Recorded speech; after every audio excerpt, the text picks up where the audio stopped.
We just live right now, man. It's going down, excited for the season. You know, we coming off a playoff win.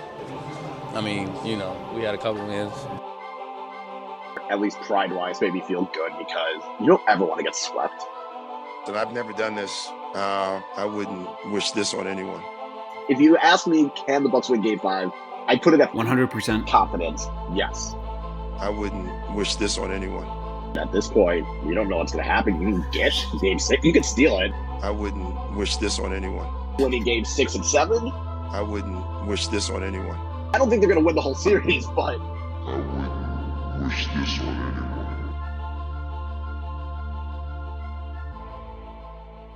Welcome into episode 237 of Dear Diaries, a Milwaukee Bucks podcast brought to you by us here, the staff at Brew Hoop. I'm Jackson Gross, joined alongside once again by another one of our regular co-hosts, Jack Traherne. Jack, how are you doing? Doing all right, Jackson. Rough end to the week for the Bucks, but yeah, you know, new job going good for me. So there's that, and yeah, I don't really have too much else to say, to be honest. What about you? I'm doing okay. Yeah, definitely a bizarre and bizarrely bad end to the week for the Bucks. Otherwise things are pretty good outside of a Pro Bowl center for the Bears retiring out of nowhere today. What is a Pro Bowl? What does that mean? It's the NFL equivalent of an All-Star. Oh, okay, yeah, that sucks. How old was he? 27. Oh, what the heck? Yeah. Why did he retire? We don't know. The only guess we can kind of come up with is that his dad played in the NFL and he kind of saw maybe what happened to his dad and is like, you know what, I'm going to go out playing my best football, even though I just signed a 3-year deal worth $42 million last season. Jesus. Yeah, this would literally be the best thing I can, maybe not as good. It would be like Karl Anthony Towns retiring a year into a contract extension he got from the Knicks or something. Right.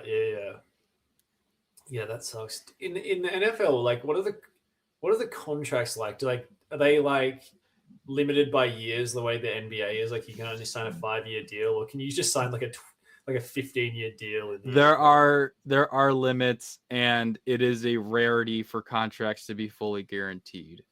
There's only been a handful of contracts that have ever been fully guaranteed. And I think all of them have been quarterbacks, which makes sense. Right. Yeah.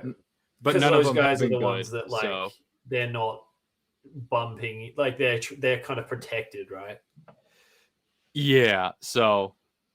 Exactly. But I mean, the funny part is none of the quarterbacks who have gotten a guaranteed contract recently have been good. So it's kind of funny. Oh, okay. So fair enough. Yeah.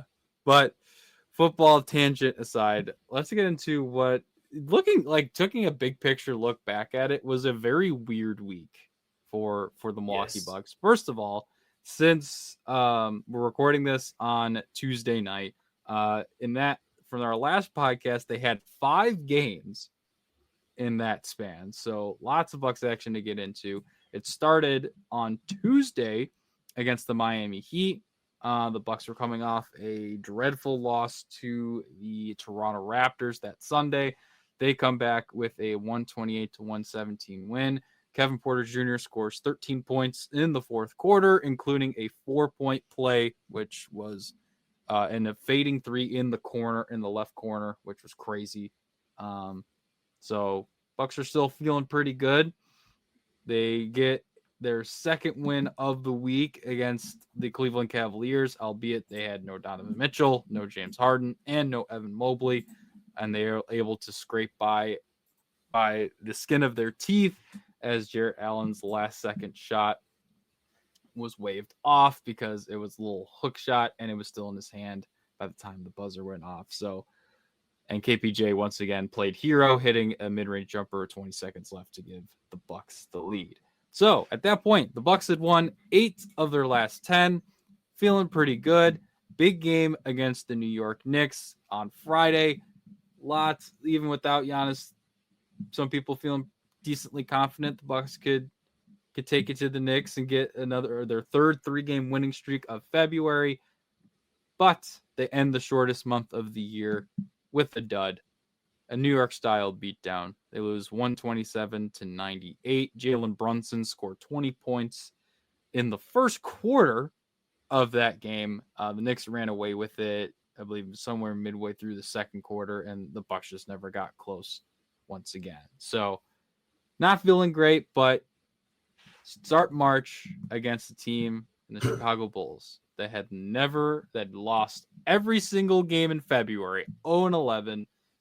The Bucks at one point had a 16-point lead in the first half, but a disaster class second half in Chicago in a Sunday matinee game included a 8-point fourth quarter, the fewest points scored by an NBA team in one quarter this season. Good job, Bucks. Good job. It included a franchise record 27-0 run by the Bulls. The Bucks lose their second straight game by 20-plus points, 120-97. And then they play a back-to-back against the Boston Celtics, feeling not great after that Bulls loss, which included a very interesting interaction between our head honcho Van and Doc Rivers, which we'll get into later. But no Jaylen Brown, no Neemias Queta, who's coming off one of his best performances in the Celtics last game. But again, the Bucks get clamped by the Celtics, losing 108-81. The last 2 times the Bucks have played the Celtics, they've scored 79 and 81 points. So not great. So from winning 8 of 10 to losing 3 straight by 20-plus points for your Milwaukee Bucks, who still find themselves within striking distance of the glorious 10th seed. How do we view this week? It's such a weird week for the Bucks. Are we getting into what we learned, or just like a general kind of? Yeah, let's just get into what we learned, because we actually had the same thing. Yeah, we were about to talk about. We hopped on the call here, and we were like, "What do you have?" And then we both had the same thing. So, yeah, I mean, so Bobby Portis made those comments about fool's gold comments about possibly the run being fool's gold, and I think there's some truth to that. There's a lot of truth to that, and then there's definitely some things they got better at, which I do want to make mention of. But yeah, our combined what we learned this week was the 8 out of 10 stretch was fool's gold, at least in some part. And you look at, I went through the schedule. 2 wins over the tanking Bulls and Pacers, 2 wins over the injured Thunder and Cavs, 2 wins over the sad sack Pelicans, and then you did have impressive wins over the Heat and the Magic. So, yeah, I mean, the Magic for me, I just I don't know, catch them on the wrong night, the right night for you, and they'll shoot 1 out of 20 from 3 and give you a chance. They're not all that. And then the Heat are just it's how impressive are those wins really? I don't know. But they are, they're better teams than the Bucks, so they're impressive to some degree. But I mean, I was looking at just some stats for them over over this last 13 games, so including the 8 out of 10 stretch, and then the three L's. And there's some stuff beneath the hood that's kind of been concerning the whole time, but they've kind of been pulling out wins that it hasn't really been nobody's been talking about it. But over that entire stretch, they were 22nd in defensive rating. So bottom 3rd defensive team. Before the Raptors game, I just pulled before the Raptors game, which was how many? Let me see. How many? That was 5 games ago. So Yeah, so 8 games into this to the stretch. Yeah, 1, 2, 3, 4, 5, Yeah, because 6, they 7. had the Yeah, because the Knicks and Cavs were part of the 10. right. Yeah. So before that game, the Bucks. Yeah, so the 7 games before that, the Bucks were 4th on offense, and they were. I just got that because I wrote it in one of my previews, but I should have. I wish I wrote down the effective field goal percentage they had over that same span. But I imagine it would have been like top 3. I'd imagine. They've been high in effective field goal percentage the whole year, so I imagine it'd be top 3, top 5. But over that same span, they were 17th on defense. So not horrible, but still, you're getting close to the bottom third of the league in defense. So they were winning, but they were not playing much defense at all. And yeah, like the Bucks' secret weapon all season has been that they just shoot the leather off the ball. Like they're like they just get buckets. Like they shoot and they make shots at such an elite rate.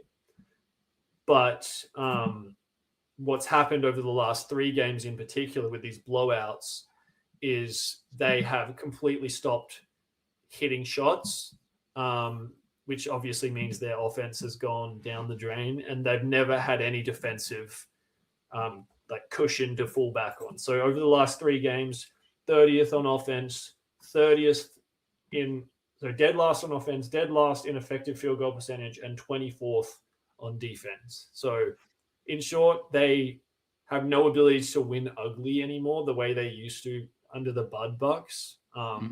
If this team isn't nailing its shots, it's probably going to lose. And that's just a perfect recipe for you to get blown out, because when you only rely on one side of the ball to keep you afloat, and you really have to rely on it, and then that side of the ball abandons you, then you're screwed, basically.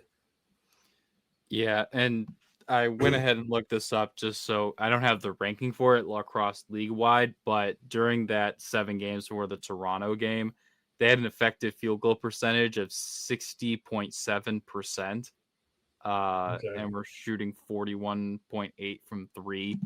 And then the last 5 with that Toronto, it's dropped to 52.1% and 35% from 3. So what did you say that EFG percentage was? Before the Toronto game, it was 60.7%. And is that for the 7 games before or the whole season before that? That was the 7 games prior to their game against Toronto. That would have been so that would have been number 1 by a bullet. You're gonna have to teach. That's a really good stat there. I don't know how you did that. You have to teach me that. But so I'll tell you later. But it was just to see the drop off and to hear Bobby say that.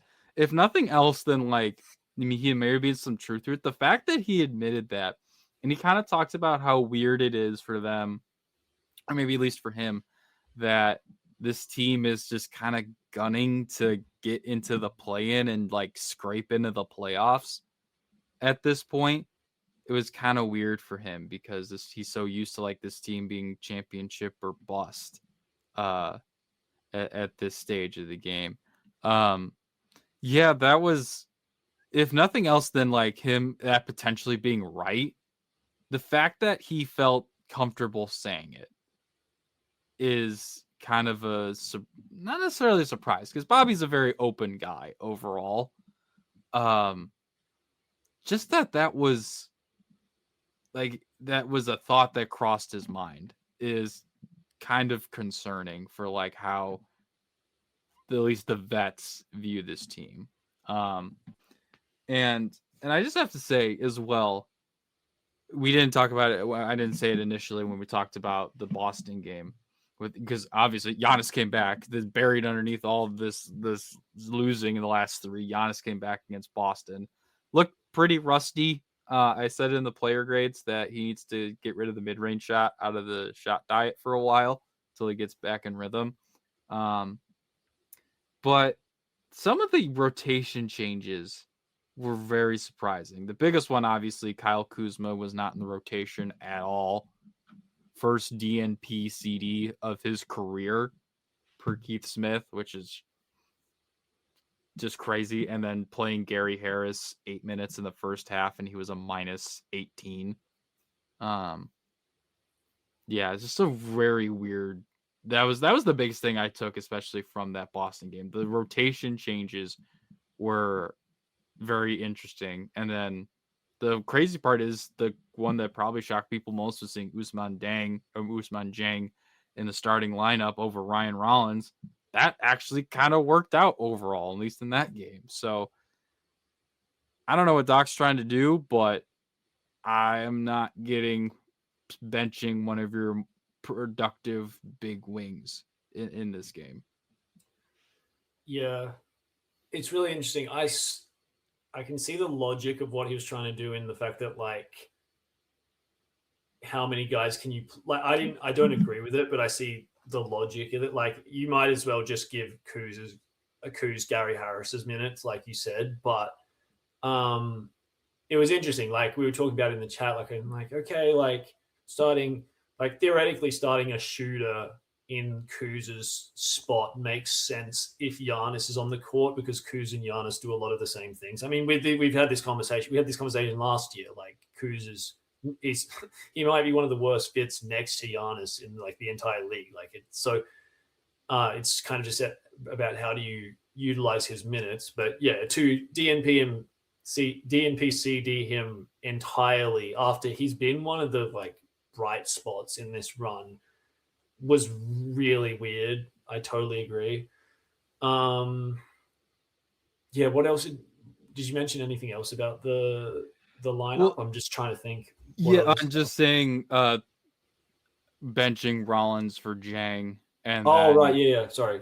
I did want to say, yeah, the if you were gonna take a point guard or one of the combo guards out of the starting lineup, it logically would have made more sense to put KPJ on the bench and pair Rollins with Giannis, just purely, again, like, it's the catch and shoot ability.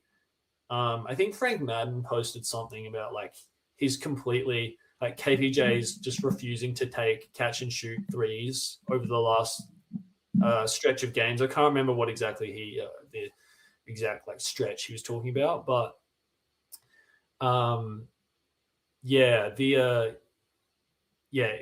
would have just put Rollins in the starting lineup and then you can pair KP, like, then you can do the thing where like KPJ is best with a rolling big, and so you pair him with Sims, and like that would have worked better. So yeah, interesting lineup decisions. Like, I'm not sure ultimately any of this really mattered. Like I said, like, it's not like any of this was gonna like win them the game or anything, but still some puzzling decisions for sure. Yeah, I was trying to find what Frank said, but I haven't been able to find it. But yeah, I mean, talking about like stuff he was saying, he kind of also hit the nail on the head. He said anytime people talk about the Bucks roster not being good enough to do anything, I love what Joe Mazzulla has done, building identity and winning culture in Boston with White and a bunch of mostly random guys. Surprise, coaching matters. So, yeah, and that's the biggest thing. Like, I was talking about this. I was tutoring today. I was talking about this with one of my students. Like, maybe thinking about it now, but I said at the time, like, Peyton Pritchard could be a starting point guard for a whole bunch of teams. But I also think at the same time, like, would he be as good as he is if he wasn't in Boston and being under Joe Mazzulla? So coaching really does matter. And I think when Kyle and I were on a few weeks ago and we were trying to figure out, like, okay, where does Doc Rivers stand in the NBA coaching world in terms of if you're power ranking them 1 through 30? I think at this point, Doug Christie might have passed Doc, and Doc is the worst head coach in the league. Like, yeah, there are bad teams. There are teams worse than the Bucks, but I'd take Billy Donovan over Doc Rivers. I'd take Borrego over Doc Rivers. Oh, actually, the Hornets are better. Never mind. I'd take Will Hardy over Doc Rivers. Heck, I might even take Brian Keefe from the Wizards over Doc Rivers at this point. So Yeah. it's just so incredibly frustrating to see all these other coaches make non all-star studded teams into good enough teams. You know, like even Miami with Eric Spoelstra, that team, if coached by anybody else, I don't think they're a playoff team. They got some good players, but I would say for the most part, they're kind of on par with what the Bucks are from a roster standpoint.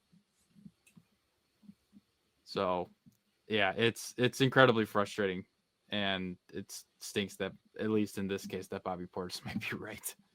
Yeah, I was watching the Celtics game. Was like I was looking at like how just watching from possession to possession how the Celtics are scoring, and they just run really. I mean, number one is they have high IQ players, but Missoula puts them in a position to succeed. And so, like, I was thinking, like, there's no way Sam Hauser, who is, I believe, a Wisconsin native, if I'm not mistaken. I don't know if he was Wisconsin native, but he used to play at Marquette. Yes.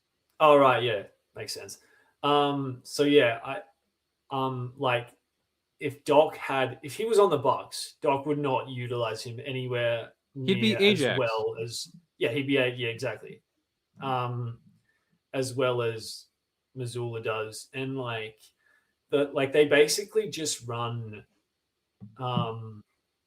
they have like concepts of what they want to run, and then it's literally just up to the players to work out which way to go. Like I was watching how Derek White and who's the other guy?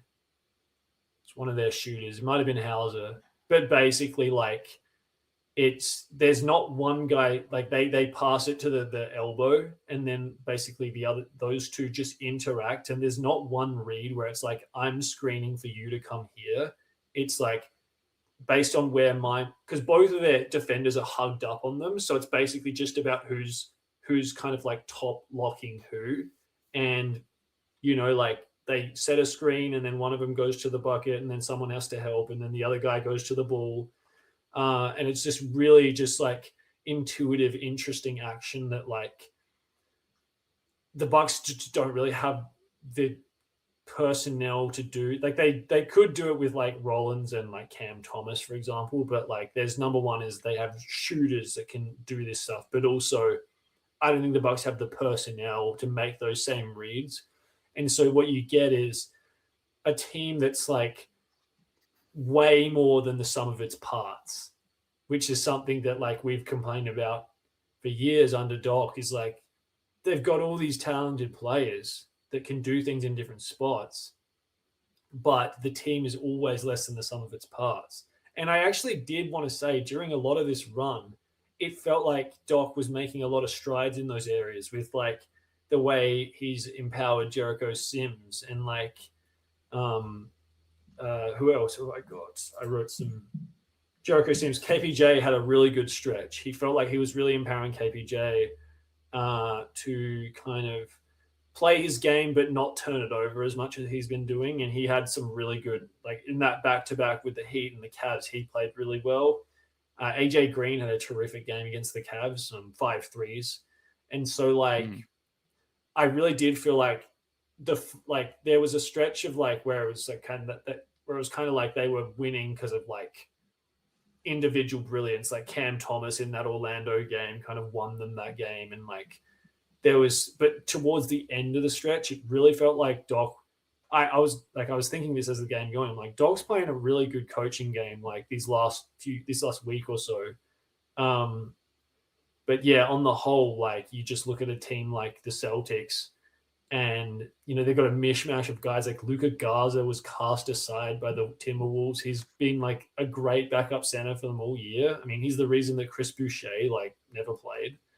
And like Neemias Queta has like turned into a legit starting center in the league. Like they're just a good organization that does it year in and year out. It doesn't matter who's on the court. They have a culture and a way of playing that just, and a coach that like demands a way of like playing that they just do so well.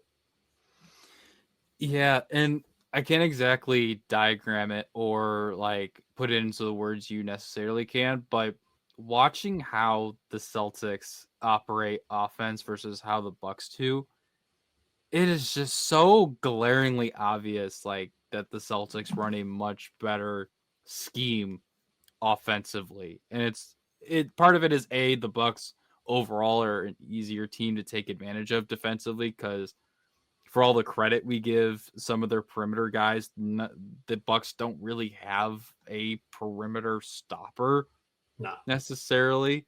Again, there's like you said, there are moments of individual brilliance from Jericho Sims at times on the defensive end, from Kyle Kuzma at times, from Rollins at times, but it's not consistent. But you just see it like the Celtics are moving the ball around. They're finding the matchup that they want and getting the best look possible, which a lot of it was Hugo Gonzalez threes. And Hugo Gonzalez was a beast on the boards. I think he led all players with 13 rebounds.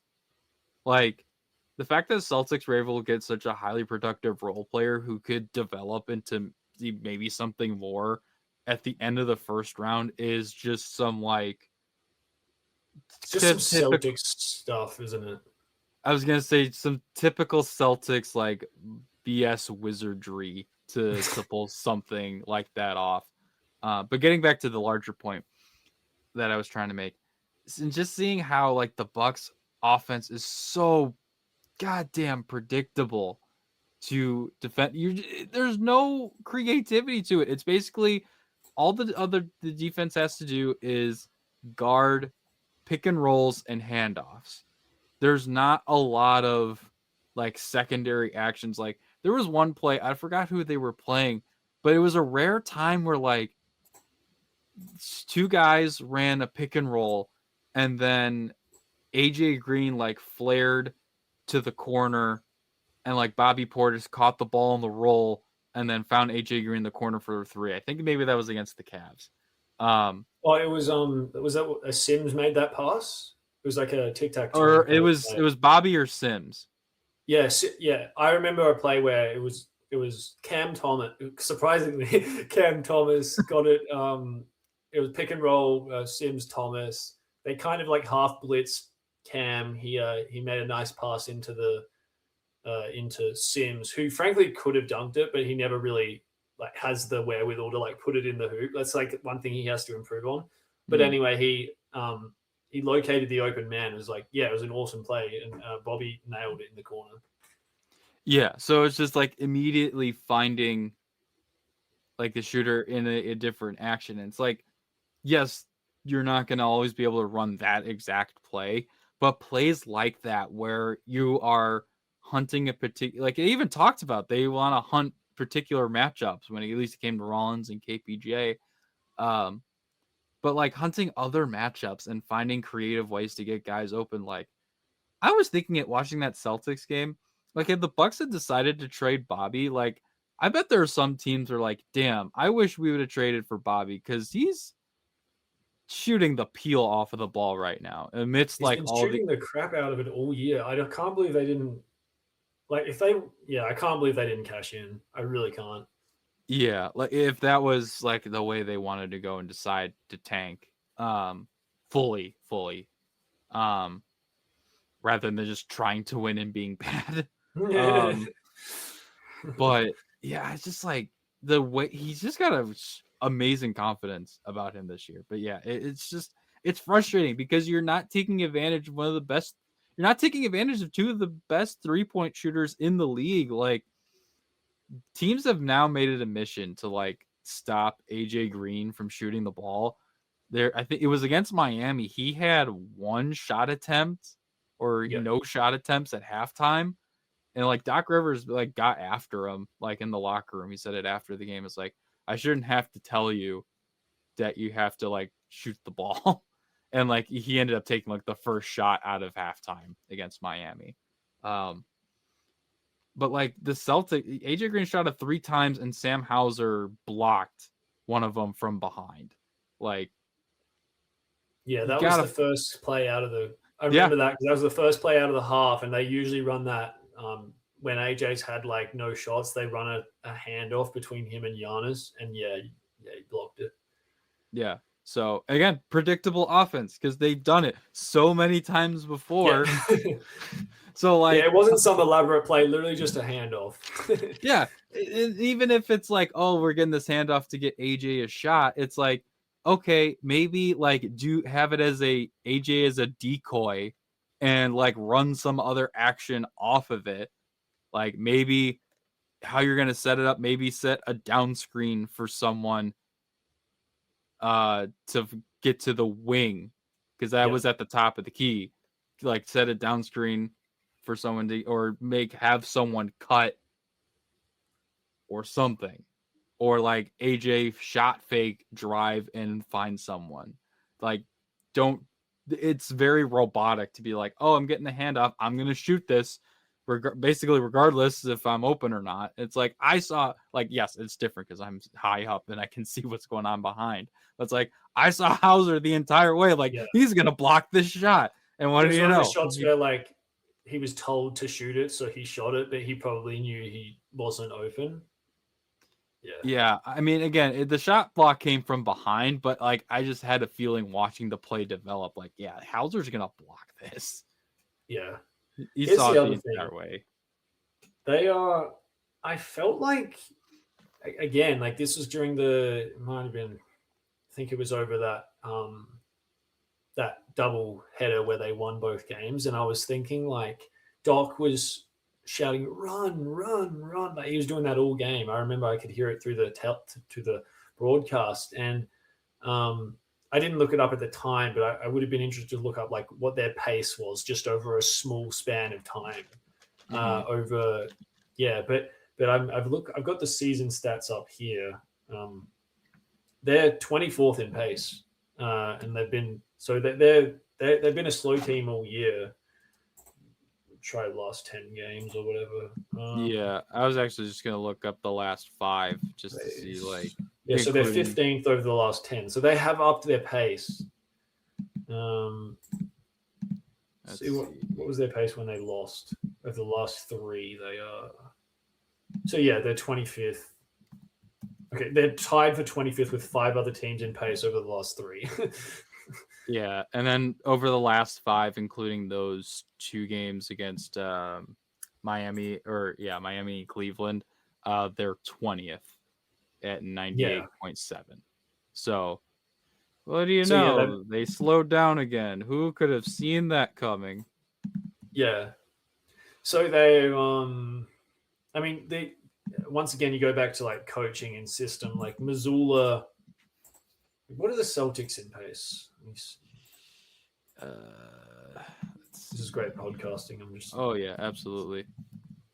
Actually, they're over the last 13 games, they're last.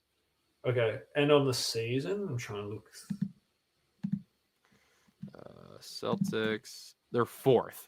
Oh wait, no, hold on. Sorry, I'm double checking.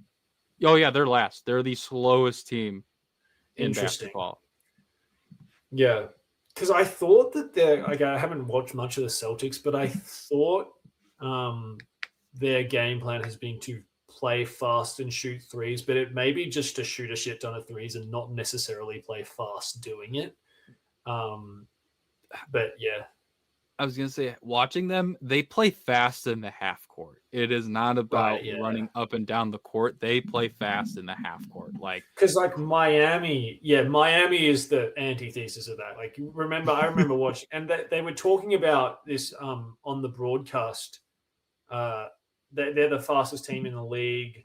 And yeah, Miami on the season is they're first. number one in pace, and they play fast and shoot threes fast, but just generally they play fast in that system where they don't run many pick and rolls and stuff like that.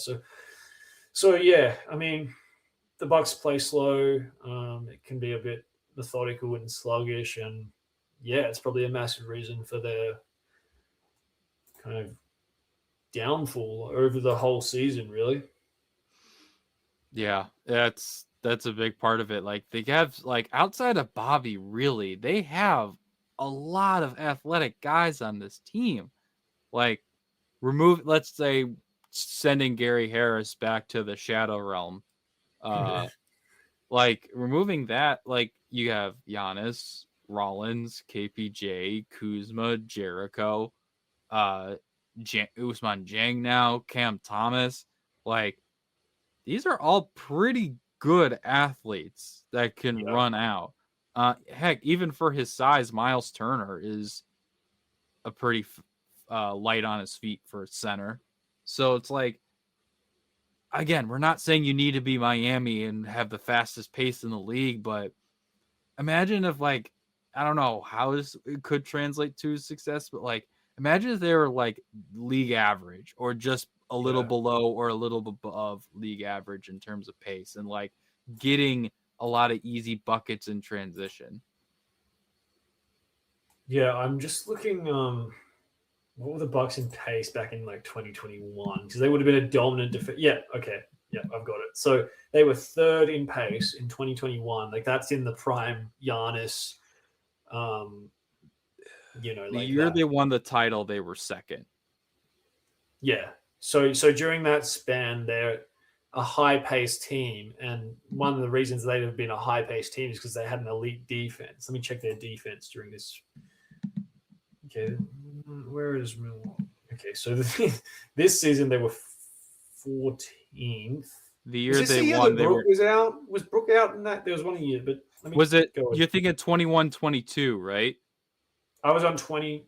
Yeah, I was on 21-22. Yeah, I believe so. Yeah, but yeah, again, the year they won the title, they were 9th and had the 4th best net rating and had the 5th best offense by rating. Yeah. So basically, a part of pace is you have to get stops, and the Bucks get no stops. So they take it out of the net. The other team can set up their defense, can apply full court pressure. Bucks are getting it over with, like 18, 16 on the shot clock, and they're running their set. And this obviously, like pace has a huge thing to do with like how many stops you can get. And if you've got a bad defense, it's going to be a lot tougher to create a faster pace, basically. Yeah. Just what did you think about some of the stuff that Giannis said? I watched an interview Lori Nickel did with WTMJ Radio, and basically she kind of said that Giannis is in like the last stage of grief when it comes the acceptance stage. The acceptance stage, yeah, of like this season, and realizing that this team isn't going to win much of anything this year unless they somehow pull Jimmy Butler. Cormac Ryan turns into Michael Jordan. Hey, we've seen a bunch of. We saw another white two-way shooter make his hay in the NBA. Why can't on the Bucks? Why can't another one do it? Why not Cormac? No. Here's the bigger one. Alex Antetokounmpo becomes. Dude, I actually forgot an NBA player. I actually forgot he was an NBA player. Jesus well, he's not, but he's a player with an NBA contract. yes. That's what I meant. We all know why Alex is on the team. Yeah. I swear. Do the Antetokounmpos have like a family dog that the Bucks can sign, or like replace Bango with the Antetokounmpo family dog? Is Veronica too old? Can she join the NBA? Like, surely. Anyway, I'm just trolling. So. Yeah, you're good. But yeah, it was just crazy to hear him say, like, well, not crazy. It sort of made sense at the time, like him saying, "I'm just like happy to be back out there on the court." Like that's a very human response. He's been out for 5.5 weeks approximately. So like, yeah, like if I wasn't able to do my job for 5.5 weeks if I got hurt or something. Like, I'm just happy to be back writing again, like after like breaking my wrist or something. But yeah, it just kind of seems like a defeated group at this point. It's. I'm really glad you brought this up. The vibe of that interview, like just from the quotes I saw, I didn't watch it, but from your quotes and stuff like that, like it just kind of seemed like, yeah, it wasn't even like he was really all that mad about getting blown out by like a depleted Celtics team without like its 3 best players or whatever. But like, it was just like, yeah, it's good to be back. And by the way, he said something to the, I don't know, can't remember if he said this exactly, but I thought he said something to the effect of like he felt like he felt good, like he felt like he wasn't dragging himself, like, and he wasn't like, he felt better in the game, and like, this is what happens when you recover properly, Giannis. Like, please don't do the thing. And he had a bunch of, I mean, like I said in our group chat, the quote annoyed me because he's like describing how like all his injuries before, he's like, you're going to be out X weeks, and he's already got the I'm going to be out in half this time in his head.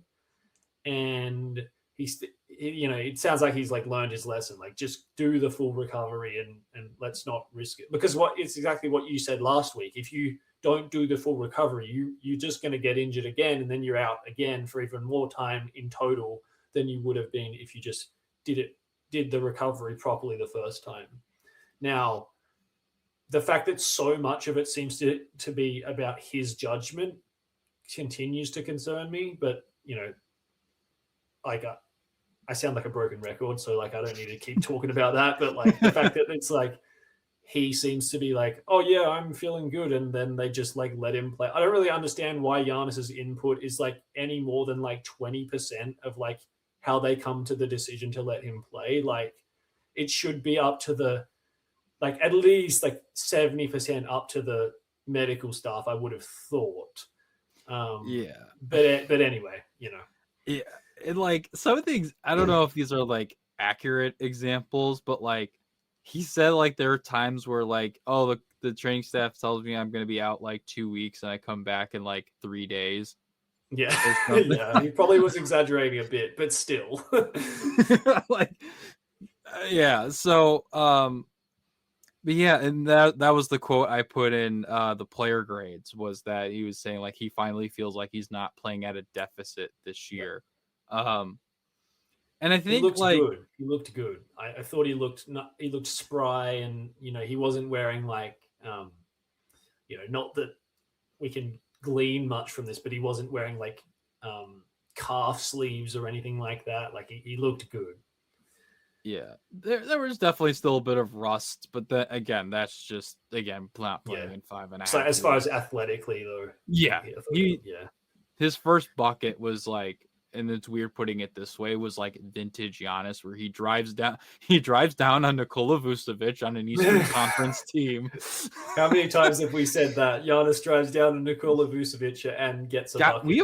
We've probably said that for a good, I think we've probably said that for a decade now. Like thinking about it. But no, he looked really good, and but like, man, just thinking about it now, since I brought it, I was thinking about it. The mid-range jumpers and like the fadeaway mid-range jumpers he had were some of the ugliest shots I've ever seen from him. Like there was one where it came out flat and like hit off the side of the rim. I'm like, dude, you gotta stop, man. Yeah. I feel it feels like the jumpers are like, especially him coming back from injury when he's such a rhythm player. Like Giannis famously gets off rhythm when he has like more than 2 days off. Like we know that's like, I remember always commenting in the group chat, like he, like Giannis has had 3 days off here. Watch like him go like miss like, like 6 layups in this game tonight or whatever. So yeah. But yeah, so like that quote about like him finally not playing at a deficit, and he said like, oh yeah, if you don't take care of the soft tissue injuries, they start to linger, and like, no shit, man, that's how it works. Like, if you don't let it heal properly, it's gonna still nag, even if you feel like 85 to 90% like healthy. So, like, again, I'm happy for him that he's feeling like he's not playing at a deficit this year for the first time this year. I'm happy for him for that. And again, I'm never going to deter him from like playing for Greece or anything.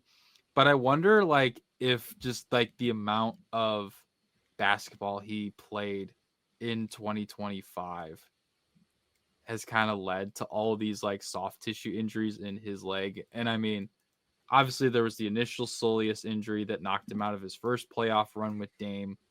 And then just all these, again, these nagging calf injuries and the groin strain this year. Like, how much of that is like him just putting so much wear and tear on his body, and for teams that aren't like, don't have a lot of talent around him. Like, Greece had some decent players, but they're nothing compared to some of the other teams that were in Eurobasket. Yeah. Well, the thing that annoys me about it is he gets this injury prone tag. Like, and like, I'm just like, no, he's not really injury prone. He's just, with all due respect, silly with like how he deals with his injuries. Like, he likes to come back uber quick. Like, I remember the groin strain. They said he was out like, it might have been like 1 to 2 weeks. It wasn't like a long thing, but he came back 8 days later. Like, and like, okay, like that is 1 week, but like, I would prefer it just be the full recovery. Like, this is what I mean. Like, he's got a recovery timetable and he always seems to want to cut it in half. And it's like, okay, I would have preferred you just be out 14 days and not 8 days. But yeah. By the way, just before we move on, I did just want to, in garbage time, in yesterday's game, I was like watching Ajax, and it just made me think of like the argument that I made preseason, and like Tyler Smith, probably not an NBA player, but just like conceptually, my thing with Ajax was always like, I don't really know why they keep him on the roster, because he just is what he is, and I don't think he'll ever get better. Like, he's the same player that he's been the whole time he's on the Bucks. Like, he kind of just like, he's a good defender, but you can't keep him on the court because he literally just cannot do anything on offense. And I don't know, it just like brought me back to like, I don't know, I guess they've always hoped that they can make him like a shooter, but I'm watching him and he's like handing off, like, I feel like we've talked about this before, but he's just like passing it to some, like, he shot fake and then like they're not really biting, but he doesn't want to shoot, so he passes to someone and then he screens them and then doesn't really do anything, and then like he's just doing a whole lot of stuff without doing anything. Do you know what I mean? He the way he plays is like how like, it seems like the perfect way to always put up the Tony Snell stat line. Yeah. It's like he's just out there running, like, and like he does, like you said, he does the shot fake, but teams aren't biting because he always does the shot fake. That's just like, because they know he's not going to shoot the ball. And like, you've seen like Pete Nance, like just a bunch of players like come in, like Pete Nance is like, oh, you can actually just put him on the court because he can do different things. You know, he rebounds, he'll shoot the ball when he, like, God, will he shoot the ball when he's open? I mean, man, he's really improved as a shooter. You know, like, he makes smart instinctual plays. I think Ajax, if he could shoot a bit, he would be something like the player that Pete Nance is. But like, there's just all these players that are like coming in, quote unquote, behind Ajax, and then they immediately just start getting minutes over him because it's like, he's not a functional NBA player. And that was my argument in preseason. I'm like, Ajax, I don't believe he'll ever be an NBA player.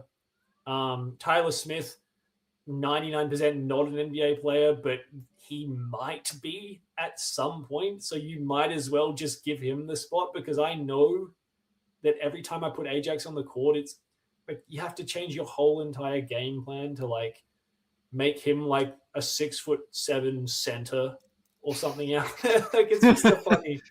Anyway, we don't have to spend 10 minutes on Ajax, but I was just like, I was watching him in garbage time, and I'm like, why is this guy even on the roster anymore? I just don't get it. Yeah, and just like to say, because we're talking about roster construction for a second, like I wrote in the player grades, like the Bucks signed Cam Thomas to prevent Pete Nance from getting converted for this. Like yeah, he scored in single digits in like the last 4 or 5 games at this point. Like I think there was like 2 or 3 games in a row he scored 7 exactly. I'm so conflicted.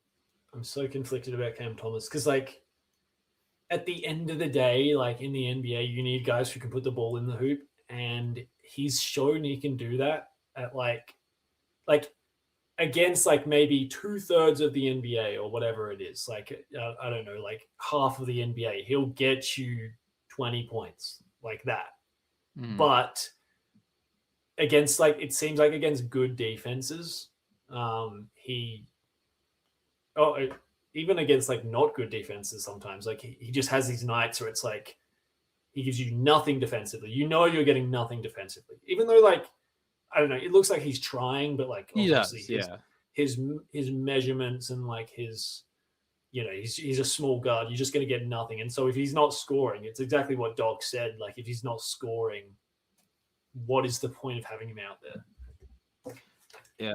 Oh, and I was just thinking, like, I don't know if he shot any threes against Chicago, but like the whole idea of like benching Kuzma even after 3 games, those 2 games against Cleveland and Miami, and then the loss against the Knicks, he was shooting like 50% from 3.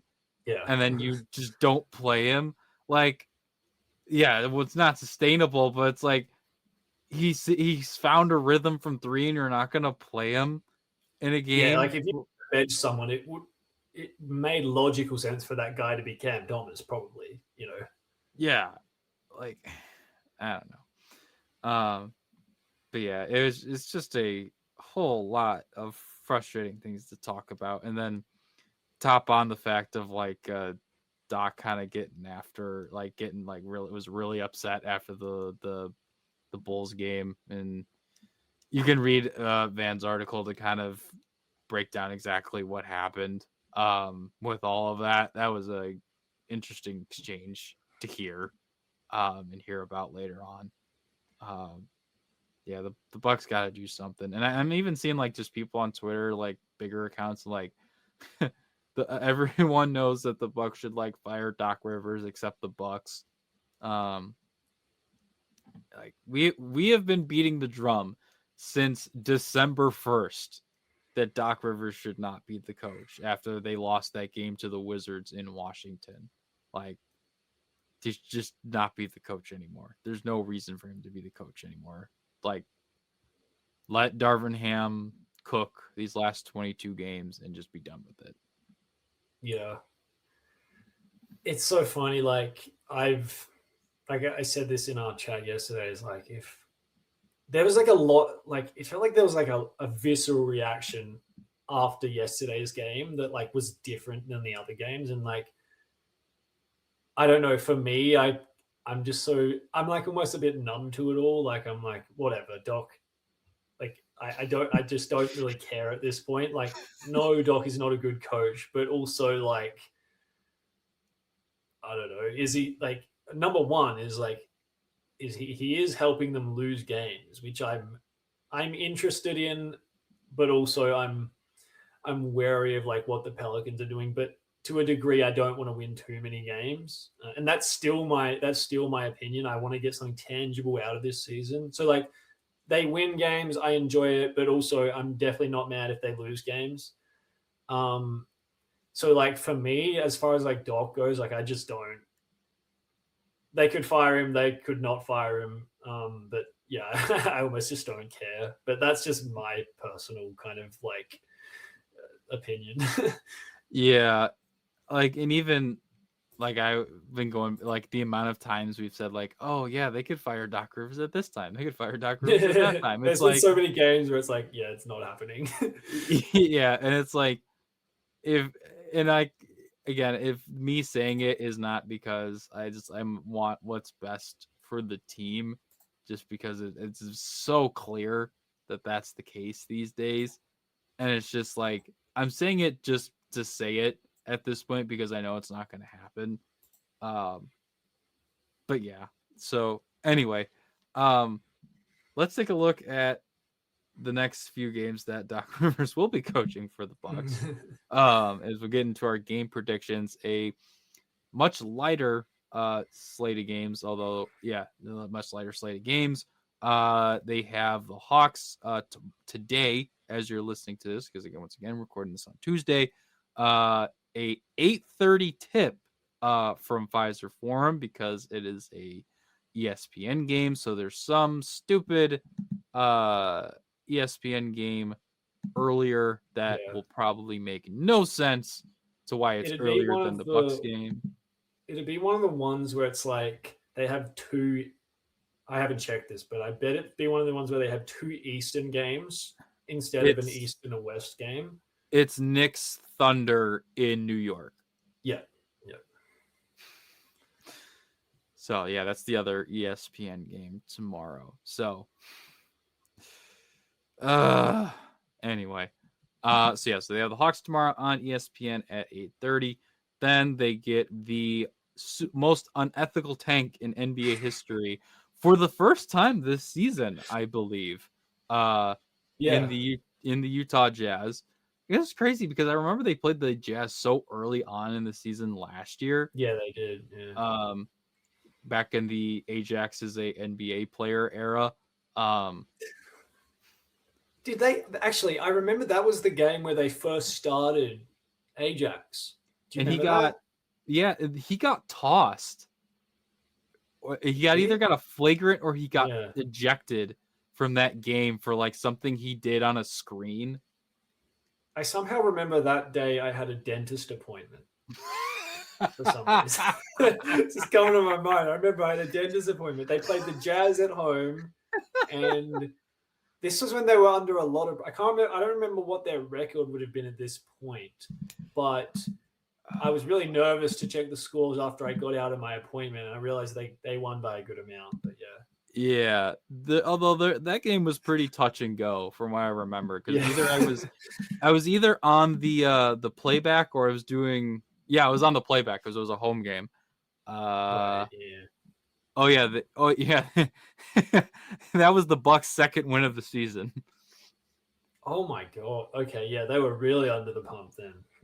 Yeah. Oh my god. Yeah, let me see. Anyways. Yeah. Oh yeah, they were down at halftime to Utah. Jesus. Yeah, but anyway. So yes, they have the Jazz, and then they have the Magic for the third time in like just under a month on Sunday.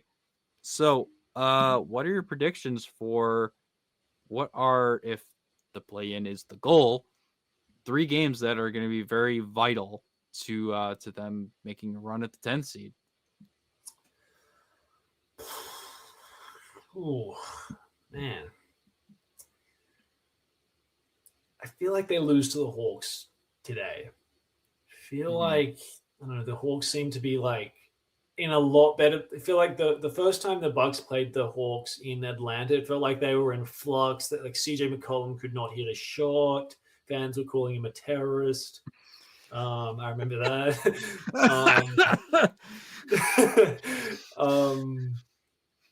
It feels like they've hit their stride a little bit. Kuminga is having a renaissance, apparently. So we'll see if that continues. The Jazz, I mean, should be a win. I think both, like the Bucks, I assume are still trying to win, and the Jazz are desperately, as we know, trying to lose. Although they did have Keontae George. Like they had good players on the court to end their game against Denver, and they nearly won it. So maybe because they seem to have So they've got like a 99% chance of keeping their pick now because they moved to 5th in the tank standings. So maybe they've kind of like relaxed a little bit, but still, let me not get sidetracked. It should be a win. Sunday Magic. I'm going to say 2-1. Screw it. Like I think they beat the Magic. I'm going to be Optimus Jack for once. Yeah, that's actually. I'm also having them with a 2-1 week, but I'm going to say they beat Atlanta and then lose to Orlando. I just think with how they're playing right now that unless like these 2 games against the Hawks and the Jazz get the offense back and clicking again, I just think with how good, even as bad as the Magic can be on offense, they're so good defensively that I think they're going to make life hell for the Bucks. I mean, it took Cam Thomas going off for 34 or 32 to beat them the last time. So yeah, I think they lose to the Magic, and we'll see where they kind of all stack up at that point. Yeah, and then Utah, like you said, they're 5th. They're only 2 games back of 4th. They've lost 6 in a row. They're 2-8 in their last 10. More importantly, though, how many games are they up on the next team? They are a half a game ahead of New Orleans. Right. Okay. Interesting. AKA. Okay. So they're probably going to try and tank this one. So. Yeah, they're basically going to get a tank until like there's 10 games left. These next how many ever games they have left, they're just going to tank. Just make sure. Minor note on tanking. I've said this before. Like I'm generally pro tank, and especially for small markets. Like I get it to a pretty good degree, but this is freaking ridiculous. They just sent Yusuf Nurkic to get nose surgery for his sleep apnea or some BS like that. Like, what are we? It's getting to a point where it's like, what are we doing? You know, Lauri Markkanen like apparently injured himself at practice or something, but like I'm skeptical of absolutely everything. Didn't they say it was? Right now. Yeah, sorry. Didn't they say like it was more severe and ended up being just like a hit pointer? I'm not sure, but I remember Tony Jones, reporter, he used to cover the Jazz. This was not true. He got it wrong, but he said that the NBA was sending personal physicians and lawyers, or I don't know why lawyers, maybe that was off, but they were sending their own people to the like scan or whatever to make sure there was no shenanigans going up with this. I don't know. Apparently I don't know. Maybe he is, but like,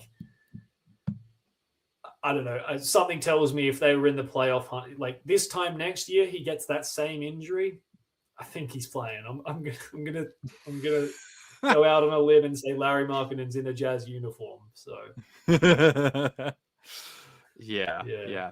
That's such like like they have become the poster child for like a truly like them and the Pacers have become like the poster children for like a truly unethical tank. Because like we understand it with like the Wizards to an extent because like the guys they got in the trades are like injury prone, especially Anthony Davis. So it's like, yeah, let's save them a bit. And like, let's also lose because our pick is top 8 protected. Because good Lord, I could not bear it to see the Knicks get a top 10 pick from Washington. So that makes sense. But again, like Utah and Indy now especially, the whole Zubac thing is just ridiculous. The Zubac thing is ridiculous. That man he was not injured. Like, okay, maybe he's playing a little bit sore, but he was playing every single game for the LA Clippers up until the game he got traded. And then now it's been how many months and he hasn't played? It's been almost a month since the deadline. Yeah, it's been a month. He hasn't played, and he was completely good to go before that. Like, this is just ridiculous. Yeah. So, and then unfortunately, they're doing a great job because they've also lost 6 in a row. They're tied for the number 2 pick with the Brooklyn Nets. Yeah. And I'm they're hoping 2 the Nets games pip less them in. for 2. I mean, the Nets should be able to. The Pacers just like they should win some games just based on the fact that like they're gonna run into a game where it's like, oh, Pascal Siakam, he's recovered from his lower back soreness, and like Nemhard's no longer got the wrist, and they're just gonna play like a crappy team, and they're gonna win because they have loads of talent. Like, Lord forbid Zubats ever plays a game for them this season, and like just based on the talent of the two teams when healthy, or even when semi-healthy, I'm hoping the Nets pip them and then they fall out of the top 4. Yeah, I did do one tankathon sim for the program. Sacramento wins it. Utah moves up to 2. Brooklyn moves down to 3. Washington stays at 4, and the Pacers drop 2 spots to 5. That's what we want. Where did the Bucks finish? Just 9th again or 10th again? They are sitting pretty at 10th. They did not move. Yeah. The only teams that moved were the Pacers, Brooklyn, and Utah. The entire rest of the lottery remained the same. Right. By the way, just on the where the Bucks sit right now, I think 10th is like a good spot. I think the Pelicans are 6th now, and like now that the Pelicans have gotten out of the bottom, I don't really want to risk swapping picks with them because it could end up in like utter embarrassment. Mm-hmm. The Bulls are going to lose like a crap ton of games the rest of the way, so I think we should be good. Like, I don't want to go like just purely to get to the end of the season, just forget about wins, losses, or whatever. But like, if I think 10th is like a good cushion between 10th and 6th, if you know what I mean. So yeah, I don't mind the spot the Bucks are in right now. Yeah. And honestly though, the decent thing, and it's a slimmer chance now, like even if the Bucks pick jumps up, like I don't know how far back New Orleans can move. So like there's a world where it's like a good thing the Bucks jump because they would still end up with a better pick from New Orleans in that scenario, better than 10th. So yeah, I'd love if they jump up. Like if they can get to like, if they jump from like 10th to 8th or something, and New Orleans stays. Let's say the New Orleans jumps up to like 5th. That'd be such a good scenario. Oh yeah, or I ran a couple more sims just because I was having fun with it. Like there was one where the Bucks jumped to 4th, and then the Pelicans moved back to 8th. But overall, for the Bucks, you're still moving up 2 slots. Yeah, in the draft. No, so fingers crossed on that. The Hawks will be happy about that too. So oh yeah, they'd love that. So now we're done with the not done with miscellaneous. We're done with the mainly Bucks related stuff. We're gonna go ahead. This is a new segment. We talked about this pre-show. It is you're going to explain what the AFL draft is. Yeah. So I'll try and be quick with this because I was gonna do it if we had like, I don't know, if we were like 7 minutes or like 10 minutes earlier, but I'll try and be like relatively quick because the AFL draft system is very interesting, and the way it kind of compares with the NBA draft. So basically the way the NBA draft works is like, you know, whatever, you get the order, everyone knows how it works, anyone can pick anyone, there's no like restrictions on who you can pick, whereas the AFL draft is completely screwed, and it has been screwed for a long time, and now the toothpaste is out of the tube. And so basically they made a bunch of mistakes at the start that have completely messed up the competition, and now they're trying to like fix those mistakes and chase their tails. So basically the way the AFL draft works is you can pick, let's say you get the number 1 pick. You can pick anyone so long as they don't fall into the category of number 1, a father's son, So a father-son rule basically means if your father played 100 games at a club, that club can have you fall into the father-son category, and that club has priority pick. Like they can select you over before anyone else can. Yeah. Or option 2 is you are part of a club's academy. And so an academy is one of two things. No, yeah, just to explain like how it works in the AFL. Basically, the academy is every club has a multicultural academy, and this was a initiative from the AFL to get more like indigenous kids playing from different cultures and stuff, which like cool, whatever, like I have no problem with that. Now every club had that, but they changed the rules for clubs in Queensland and New South Wales, which are states which have traditionally have lower participation rates in Aussie rules football. And so they gave those 4 clubs in those 2 states an advantage where their clubs can include anyone of any background. You don't have to be Indigenous or from a, I don't know, non-Australian background. You can be from anyone. And so basically that just means that like that just widens the pool of players that you can have priority access over. And so basically, like for example, the Gold Coast had the Gold Coast Suns had priority access over like 8 players in the first round of last year's draft. And basically it's just become a rort, and they've realized it's become a rort.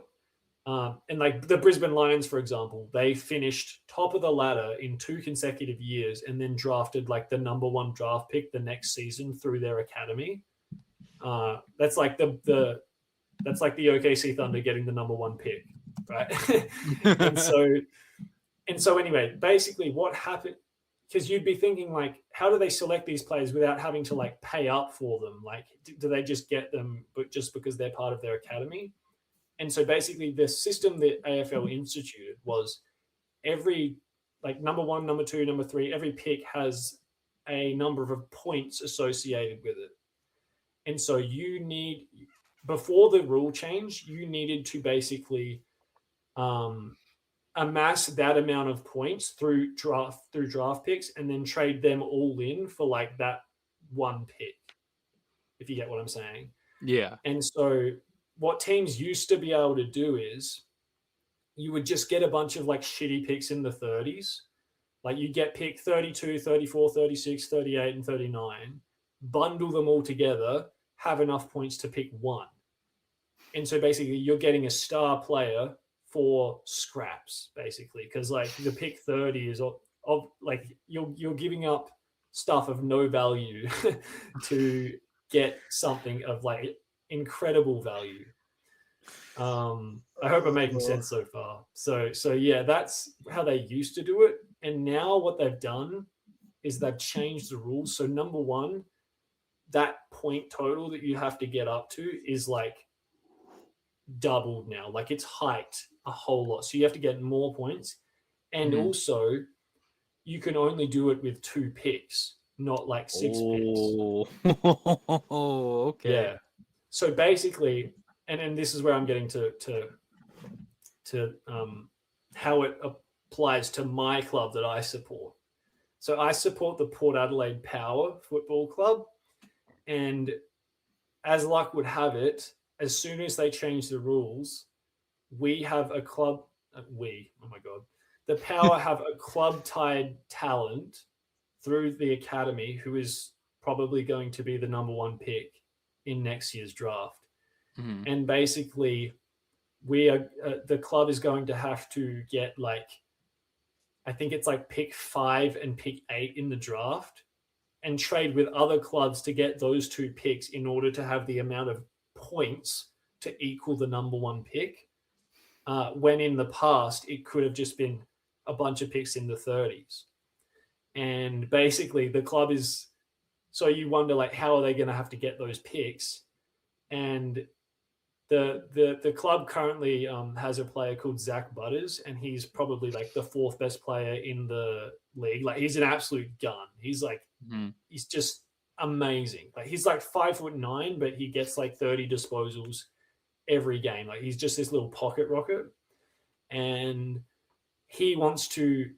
Everyone's assuming he wants to go because he's from Victoria, and so everyone's assuming like it's basically common knowledge at this point that he's gonna request a trade back to Victoria at the end of the offseason. And so basically the picks that we get, that the Power get for trading him will most likely just go to getting this other kid who's going to go number 1 in the draft. And basically it's going to be really awkward if he turns around and says, no, I actually want to stay at Port Power, because then the club's going to be like, okay, well, how do we draft the kid at number 1 without the picks that we would have gotten if we traded you? So anyway,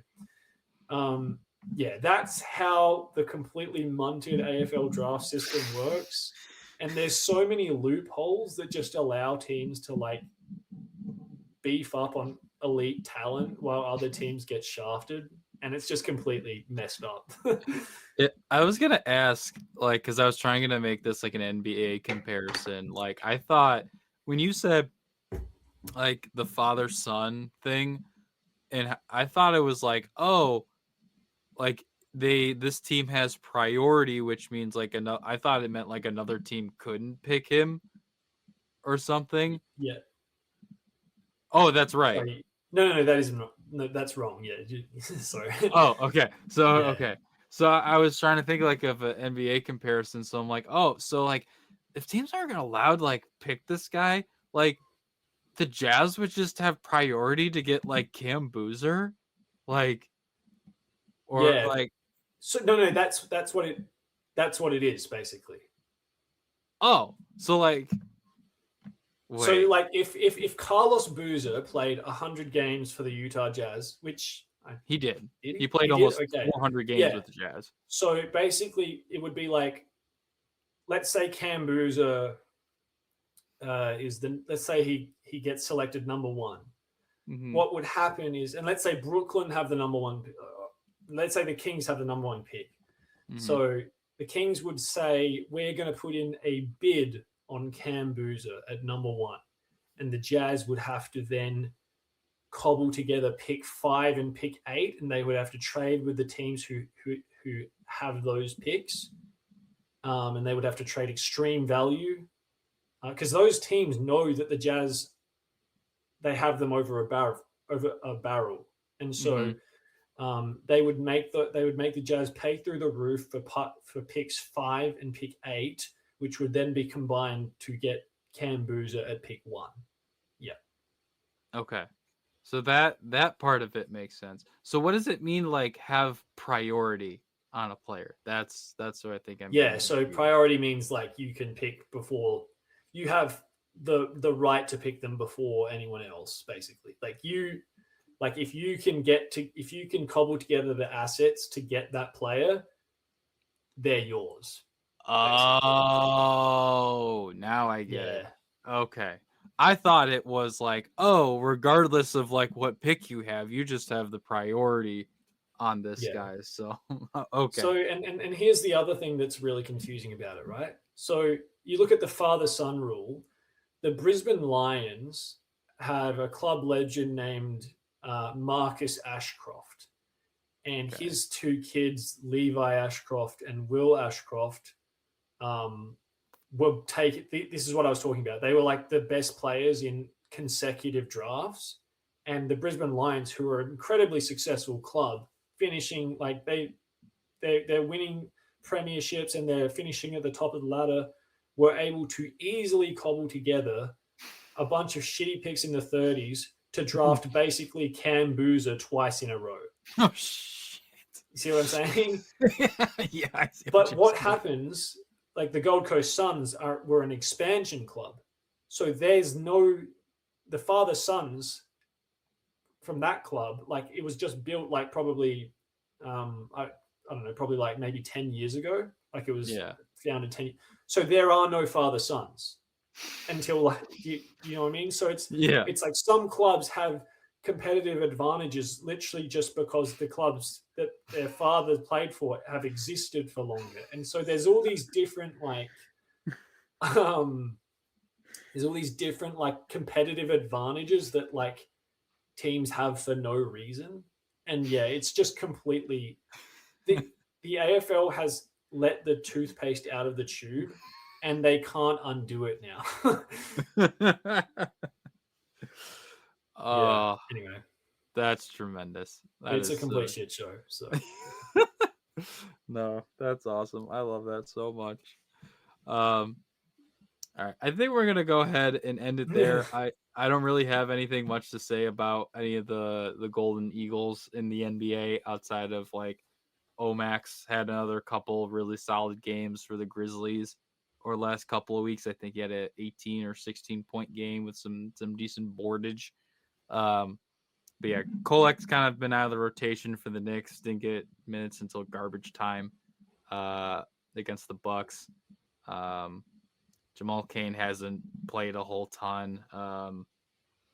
Cam Jones had his first double-double. Forgot about that. First career double-double for the Pacers. Obviously, we just saw Sam Hauser with the Celtics, who had a great game against the Bucks. Yeah, not much from Oso either. Haven't heard much from him, so not much to report on the Golden Eagle front. So, like I said, that's gonna go ahead and do it for us. Thank you so much for listening to now this almost hour and a half longer podcast. We appreciate you all for listening. Make sure to head on over to brewhoop.com for a whole bunch of stuff, including polls, game coverage, analysis. Like I said, Van had an article talking about his experience with Doc Rivers and kind of how that it kind of exposed some things with him. And then just I have to once again plug your Ryan Rollins article. That was a tremendous piece of work that I think every Bucks fan should be reading. So make sure to head on over there to read all things related to the Bucks. So, but that's that's going to do it for us. And we'll see you all next week.